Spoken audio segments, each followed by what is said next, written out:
Mesdames, Messieurs, bonsoir ou bonjour, c'est selon. Nous assistons pour l'instant à la démonstration par A plus B du cafouillage chronique qui rend, il faut bien le dire, la circulation à Bruxelles de plus en plus dramatique. Je me dirige vers un cher petit monsieur afin de faire une expérience tout à fait scientifique. Cher petit monsieur, bonjour, comment allez-vous? Mais ça va bien, je visite la capitale, voyez-vous. Vous visitez la capitale, est-ce que vous avez déjà visité beaucoup, monsieur? Ah bah non, pas encore, regardez cette bouchon. En effet, eh bien, je vais tenter d'expliquer à ce monsieur d'aller parquer son automobile. Et quand je dis automobile, auto certainement mobile déjà nettement moins, je dis donc d'aller garer son automobile dans un parking, cher petit monsieur, de dissuasion. S'il vous plaît. Un parking de dissuasion. Alors un parking de dissuasion, c'est un parking qui est en dehors de la ville où tu peux garer ta voiture afin de prendre un transport en commun. Rapide.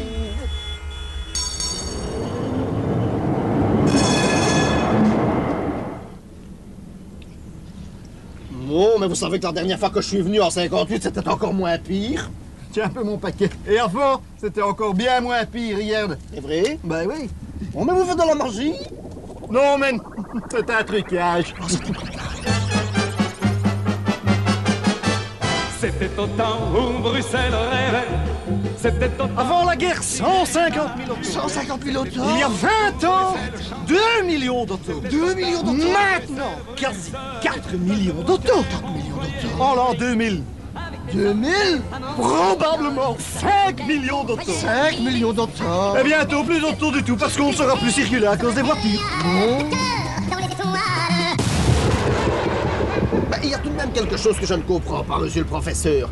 Comment est-ce qu'on a laissé traîner toutes ces choses comme ça sans rien faire? Mais on a fait, man. Ah, on a fait quelque chose? On a fait, mais on a fait tout faux. Qu'est-ce qu'on a Je vais fait? t'expliquer, un verre de bière de 25 centilitres et une bière de 33 centilitres. Qu'est-ce que vous faites? Eh ben voilà ce qu'on a fait. Mais ça va déborder! Ben évidemment que Non, ça enfin, va vous déborder. trouvez ça drôle? Mais non, je trouve pas ça drôle, j'essaie de t'expliquer, man. J'essaie d'expliquer à ce monsieur ici présent ce qu'on a essayé de faire avec les autos depuis des années et des années. Oh, mais c'est de la magie! Non, c'est pas de la magie, man, c'est un trucage. Bon, alors, ça fait des années qu'il y a trop d'autos et ça fait des années qu'on élargit les routes. Et plus il y a d'autos, plus on élargit. Et plus on élargit, et bien plus il y a d'autos.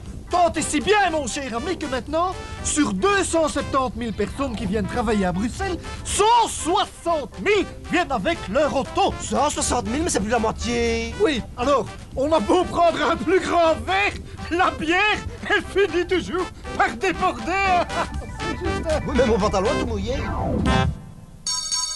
Mais alors, ça va durer éternellement, cette histoire? Non seulement ça va durer éternellement, mais ça va être beaucoup plus pire après, mon cher ami.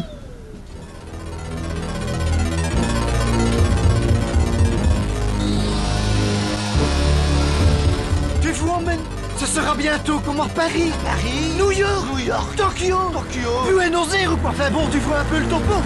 Eh ben, pour canaliser toutes ces bagnoles, il faudra fermer dans 26 bandes rue de la loi, faire des autostrades partout, dans la ville, en Dieu, verdure, trottoir et patati et patata.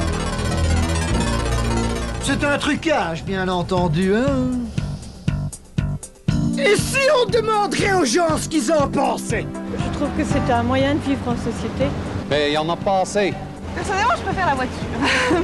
Je m'en fous. Des fois, après minuit, très bien. Mais ce qui est embêtant, c'est que s'il y a une voiture devant les rails, le tram reste bloqué. C'est plus pratique. Vous croyez qu'il faut promouvoir les transports en commun à Bruxelles? Oui, ça c'est une excellente idée que vous me donnez là. Mais c'est pas à moi de le faire, c'est au ministre des Transports.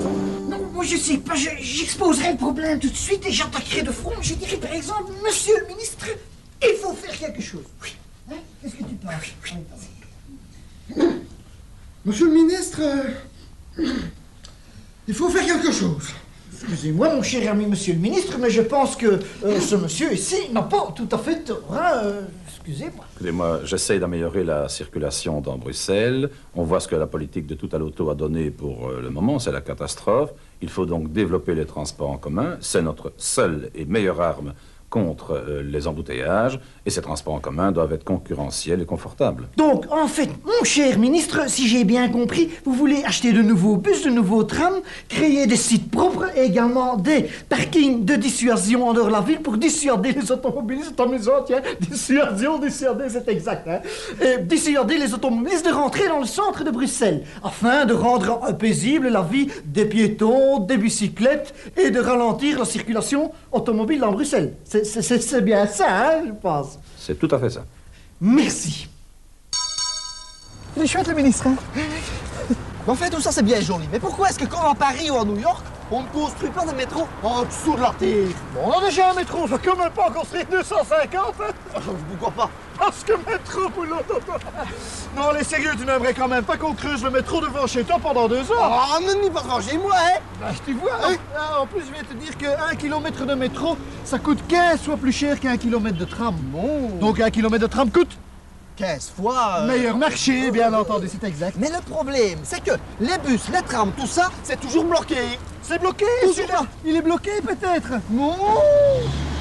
Oui, mais celui-là, il n'est pas bloqué. Pourquoi? Parce qu'il roule sur ce truc-là qu'ils ont construit ici. Eh bien, ce truc-là, mon cher ami, ça s'appelle un site propre. Un site propre, ça vient de l'anglais, donc sitting est propre, qu'on peut s'asseoir proprement. Ben non, ça vient pas de l'anglais, c'est un truc qu'ils ont construit pour laisser passer les trams et les bus. Les bus, alors que les voitures, elles sont bloquées. Alors que les voitures sont bloquées, exactement.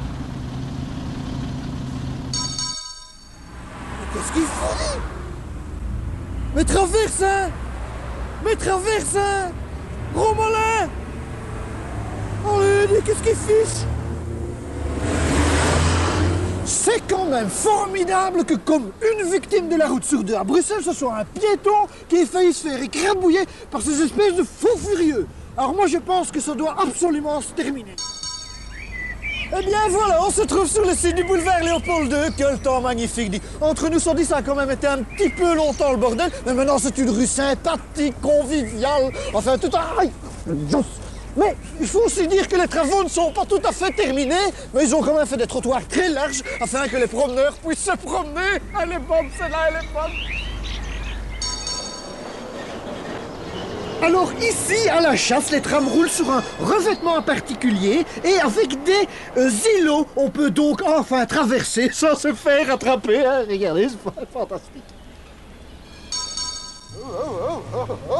Et là! Alors ici, au Père Josaphin, on a carrément mis des 15 vitesses. Qu'est-ce qu'un 15 vitesses? C'est quelque chose qui casse la vitesse, donc on casse la vitesse. On casse la vitesse!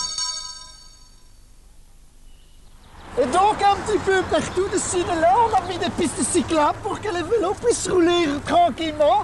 Et en fait, on a un petit peu repensé complètement l'usage de la voie publique, en quelque sorte. Oh oui, c'est exact. Voici la dictaphone. Je ne sais pas, Marie, mais professeur, tout ça demande quand même une excessive prise de conscience de la part des mentalités, hein? Tu veux mon tablier, dis? Étant donné, moi, les prises de conscience des mentalités. C'est un trucage. Non, mais ça, c'est la magie du cinéma. Ah, je croyais que c'était un trucage. Regarde Amsterdam, par exemple, on a fait des sites propres et les gens vont sur les trams. On a fait des pistes cyclables et les gens vont sur les vélos. Et à Grenoble, depuis qu'on a fait le tram, 26% d'usagers de plus sur le réseau. 26%? Alors pourquoi est-ce qu'on ne saurait pas faire encore mieux chez nous? On est quand même pas des imbéciles, non? Non, ça non, hein, non, non. Bon.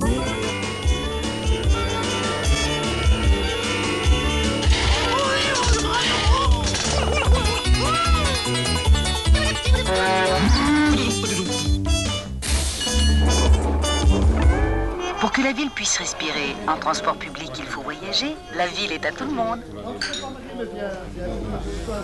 Maintenant que cette grande expérience de prise de conscience des mentalités est terminée, je vais demander à mon cher ami ici présent de faire un petit résumé de tout ce qui a été dit. Il ne faut jamais verser une bouteille de 33 centilitres dans un verre de 25. C'est ça.